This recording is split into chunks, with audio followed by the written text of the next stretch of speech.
Hi everyone, I'm Bob. Welcome back to my channel. In today's video, I'd like to talk about how I manage my finances and enjoy a debt-free life. If you've clicked on this video, you may be thinking about doing Dave Ramsey or another debt eliminating program. So I'm going to share my thoughts on Dave Ramsey's program as well and tell you why I think the program may or may not work for you. But first, if you're new to my channel, I'm Bob. I live here in Japan and I work full-time as a financial management consultant. I make videos about my career, education, living abroad. So if you feel like this content would be interesting to you, be sure to like and subscribe to this channel and drop a comment down below letting me know what your financial goals are for 2022. On a quick side note here, my channel just hit its first 100 subscribers, so thank you very much to everyone who supports this channel. I truly appreciate it. So I'd like to start this video with a little background on me. I'm a military veteran. I have an MBA from the University of Maryland.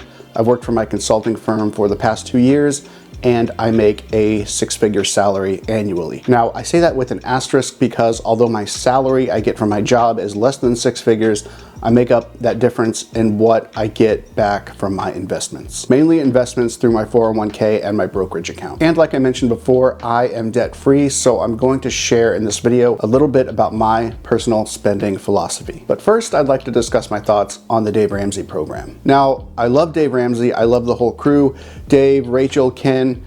If you're watching this for some reason, I think you guys are awesome. I think Dave has really helped a lot of people. His program is based on solid principles, and I really truly believe that getting out of debt is the quickest and best way to start building wealth. However, I disagree with Dave on a few things, and yes, I have nowhere near the money, fame, or experience that Dave has, so everything I'm saying is probably wrong, but I'm gonna say it anyway. I use credit cards. More specifically, I use the American Express Platinum card, which I've talked about before on my channel. I really like the program. I like the benefits it has to offer, especially if you travel a lot like I do. Now, I'm not stupid. I know the powers that be at American Express didn't wake up one day and say, hey, how can we give Bob a bunch of free trips and merchandise today? It's a business, it's a gamble. I pay American Express a fee every year, and they're betting that the benefits I use will equal less than what I pay them in the fee. And then on my end, I'm trying to maximize all the benefits I get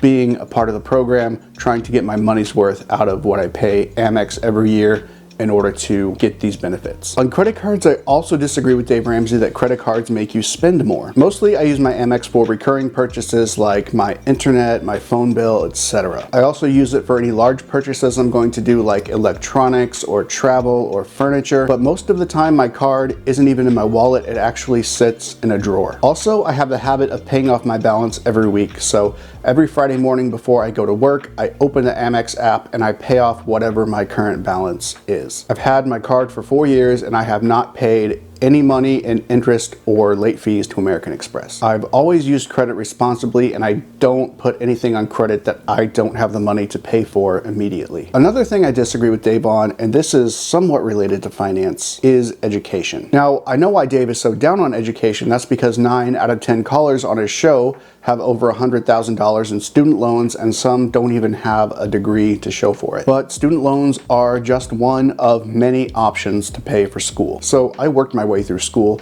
for both my undergrad and my MBA. My employer at the time, the United States Air Force, has a program called tuition assistance, which is available to all active duty service members, where you get a certain dollar amount every year to go towards your education. And it was really rough going to school before work, going to school after work, spending every holiday or Sunday doing homework for 6 years. And in addition to working a full-time job, I also had to deal with moving, deployments, and having a newborn. Yes, it was extremely stressful, but when all was said and done, I had completed all my school through my MBA, and I had only paid $1,800 out of pocket with no student loans. So you can work your way through school. Many companies now have programs where they offer to pay for your school either in total or part of your school. There are also millions and millions of unclaimed dollars in state and federal scholarships that you can take advantage of. Also, you don't have to finish school in 4 years. You can pace it based on your life and your financial situation. However you have to do it, get it done,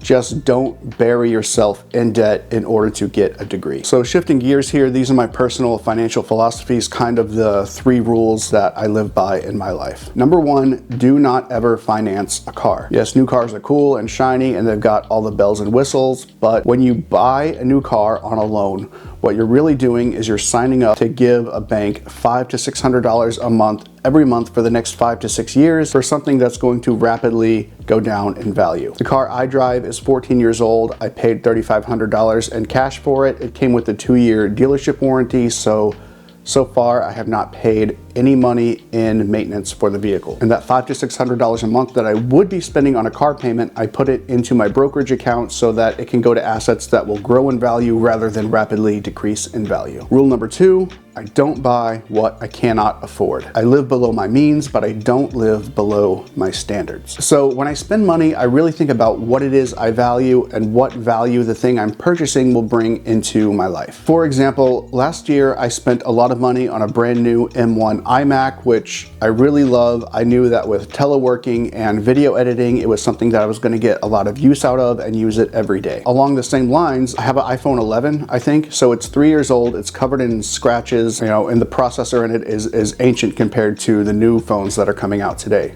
But I value my iMac more than I value my phone, so that is what I put my money into. Another example, the apartment I live in is very modest. I could afford a larger, nicer apartment if I wanted to, but I don't want to. Like, this apartment is fine.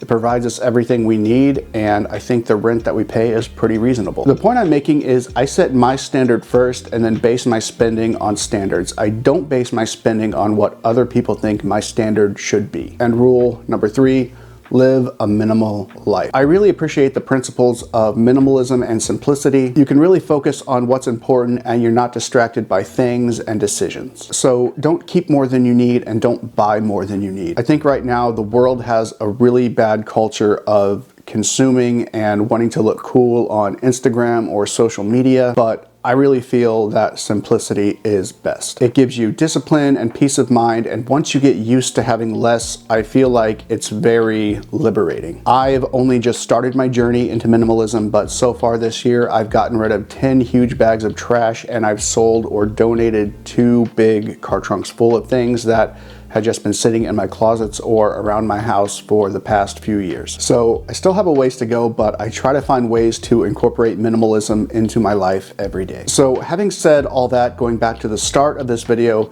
do I think Dave Ramsey's program will work for you? If you want it to work, you have to do a really deep dive into your mind and think about what it is you truly value. So don't think about just how you spend your money. Think about how you spend your time. How do you contribute to society other than just your day-to-day job?